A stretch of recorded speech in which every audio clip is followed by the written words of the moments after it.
ओम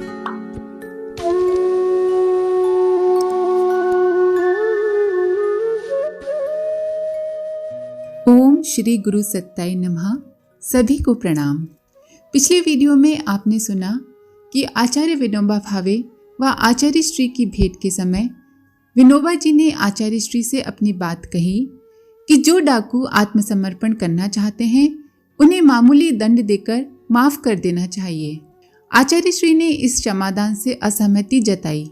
वे बोले कि समाज के प्रति अपराध करने वालों को क्षमा नहीं किया जाना चाहिए और इस तरह के क्षमादान से अपराध करके माफी मांगकर छूट जाने की गलत परिपाटी शुरू हो जाएगी। वे बोले, जहाँ तक वाल्मीकि और अंगुलीमाल के उदाहरण हैं, ये घटनाएं अपवाद हैं। इसके अतिरिक्त इन लोगों ने प्रायश्चित स्वरूप बहुत कठिन तपश्चर्या की थी। इसके बाद आचार्य श्री अज्ञातवास के लिए रवाना हो गए। रास्ते का वृतांत वे अपनी डायरी में लिखते रहे। ये अनुभव बाद में सुनसान के सहचर शीर्षक से पुस्तक रूप में प्रकाशित हुए। यात्रा के दौरान आचार्य श्री को पीली मक्खियों का विकट हमला झेलना पड़ा।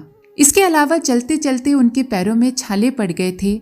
फिर भी उन्होंने चलना जारी रखा क्योंकि गुरु पूर्णिमा तक उन्हें दादा गुरुजी के पास पहुंच जाना था। एक यात्री को आचार्य श्री ने गोमुख का अर्थ बताया। गो अर्थात प्राण, अर्थात गोमुख वह उद्गम जहाँ से प्रचंड आध्यात्मिक ऊर्जा निकल रही हो। आइए इसी क्रम को आगे बढ़ाते हैं। जिस कुटिया की ओर आचार्य श्री ने इशारा किया था उसमें उदासीन नाम के एक बाबा रहते थे। उनके समय में इक्का दुक्का यात्रियों को आश्रय मिल जाता था। वैसे भी गोमुख तक कभी कभार ही कोई यात्री रुकते थे, 2-4 दिन में एक आध। आश्विन से चैत्र तक बर्फ गिरने और घनघोर वर्षा होने के कारण रास्ते बंद रहते थे। 6-7 महीनों में मुश्किल से 2-3 लोग प्रतिदिन गोमुख तक पहुंचते थे। उनके लिए उदासीन बाबा की कुटिया में गुजारा हो जाता था। बाबा का निधन होने के कारण कुटिया अस्त व्यस्त हो गई। यात्रियों के जाने के बाद आचार्य श्री धारा पार कर उस कुटिया में पहुंच गए। उसी दिन शाम की बात है। सूरज ढलने के बाद अंधेरा धीरे धीरे गोमुख पर उतरने लगा। दिन में भी वातावरण शांत था।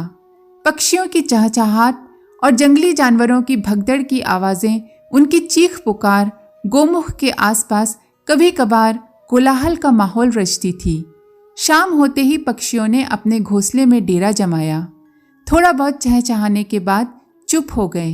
दौड़ने भागने वाले जंगली जानवरों ने भी अपने ठिकानों में शरण ली।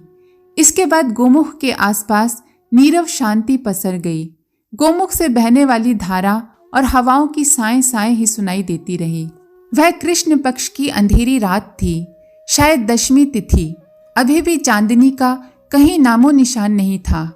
आसमान साफ था। खुले आकाश में हजारों लाखों तारे टिमटिमा रहे थे। तारों की रोशनी लाखों मील की यात्रा कर धरती को छूती हुई सी फैल रही थी। आंखें इतनी रोशनी में आसपास की चीजों को देखने लगीं। आचार्य श्री कुटिया में चुपचाप बैठे थे। नींद नहीं आ रही थी। रात का कोई 10:30 या 11 बज रहा होगा। वे निकलकर बाहर आए और गोमुख की धारा को निहारने लगे। मन हुआ कि बैठ जाएं। आसन जमाकर पालथी लगाकर बैठ गए। धारा को निहारते निहारते लगा कि दिखाई देना बंद हो रहा है। दृष्टि जल पर टिकी हुई है, लेकिन मानस पटल पर कोई और ही चित्र उभर रहे हैं।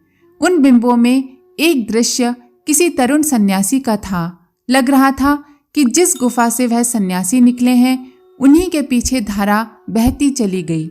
आचार्य श्री ने उन सन्यासी को पहचानने की कोशिश की, फिर खुद ही अनुमान लगाया कि हो न हो वो भगीरथ ही हैं, जिन्होंने अपने पूर्वजों के उद्धार के लिए प्रचंड तप किया था और भगवती गंगा से याचना की थी कि वह धरती पर आएं, यहाँ आकर ऋषि के शाप से नष्ट हुए सगर पुत्रों का उद्धार करें। उनकी तपस्या से प्रसन्न होकर गंगा धरती पर आईं। वह न केवल सगर पुत्रों बल्कि आने वाली कई पीढ़ियों के लिए भी मोक्ष का द्वार खोल गईं। पहले पड़े हुए पौराणिक वृतांतों के जीवंत हो उठने की इस भावभूमि से उभरकर आचार्य श्री सचेत हुए। सोचने लगे, कहाँ कल्पनाओं में खो गया। हजारों लाखों वर्ष पहले हुए या नहीं हुए, लेकिन विख्यात राजा भगीरथ की स्मृति ने आलोड़ित कर दिया। वह फिर धारा को निहारने लगे। मन फिर कहीं भावभूमि में न खो जाए, इसके लिए वे उठकर खड़े हो गए और टहलने लगे। धारा के किनारे वह कुछ कदम चले ही होंगे कि एक बच्चा पास आते हुए सुनाई दी। ये किसी मनुष्य के पांव की ध्वनि थी। अपनी ही तरह कोई खोजी साधक या भूला भटका व्यक्ति होगा, ये विचार आया। वो ठहर गए। पश्चात निकट आती गई उस दिशा में देखा, तारों की रोशनी में कुछ ज्यादा साफ नहीं दिखाई दे रहा था। कुछ पल बीते होंगे, एक मानव आकृति के दर्शन हो गए। शुरू में कुछ धुंधली, फिर धीरे धीरे साफ होती हुई। वह कोई योगी यति लग रहे थे। प्रथम दृष्टि में उस आकृति के संबंध में कुछ अनुमान लगाना कठिन था।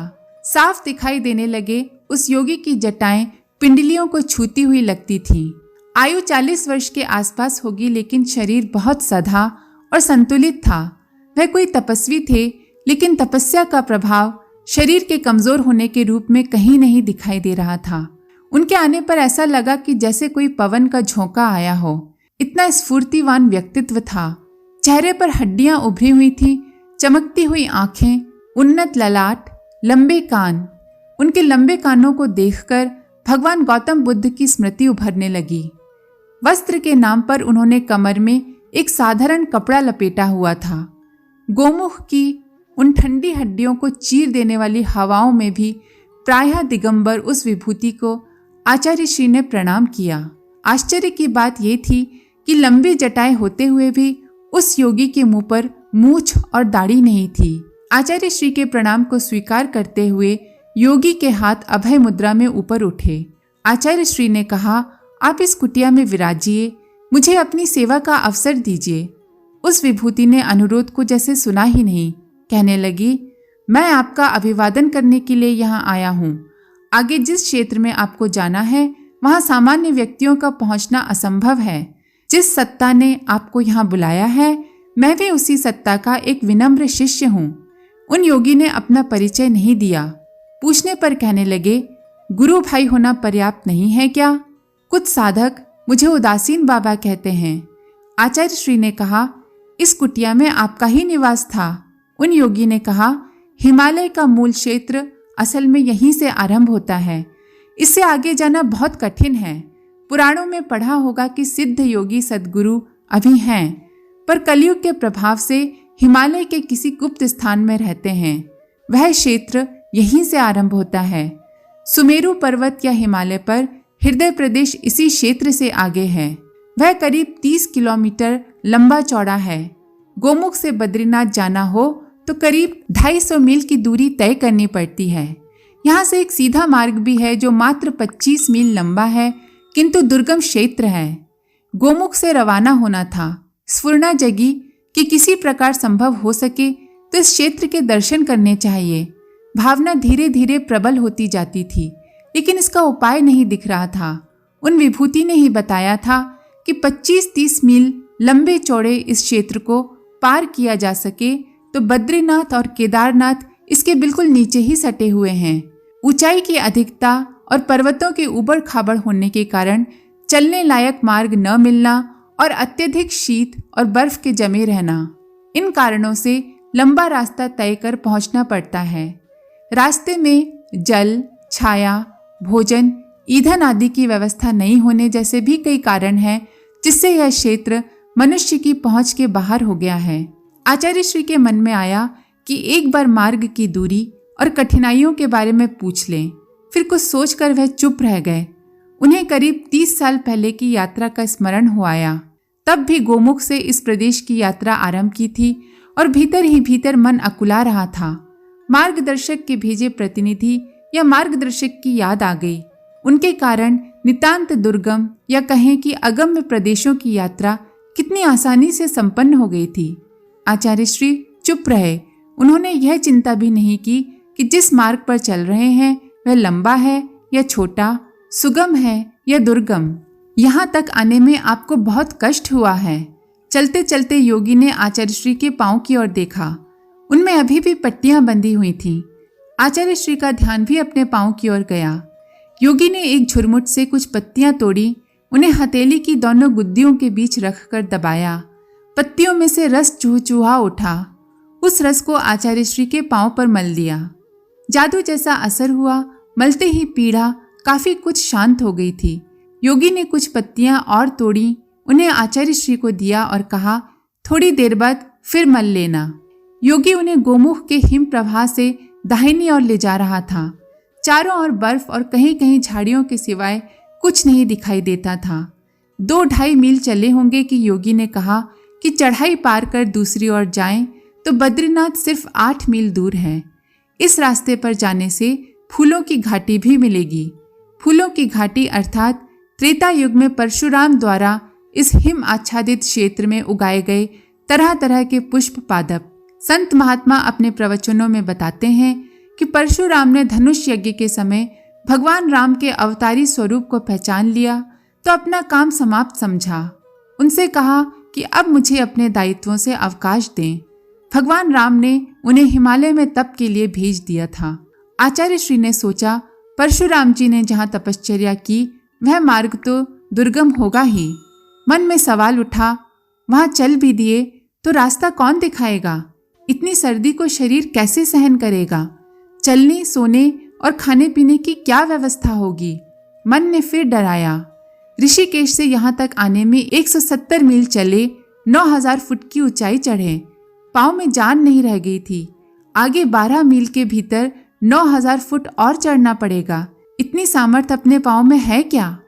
मन की दूसरी परत यह कहती थी कि अब धरती के स्वर्ग के बिल्कुल किनारे आ गए हैं।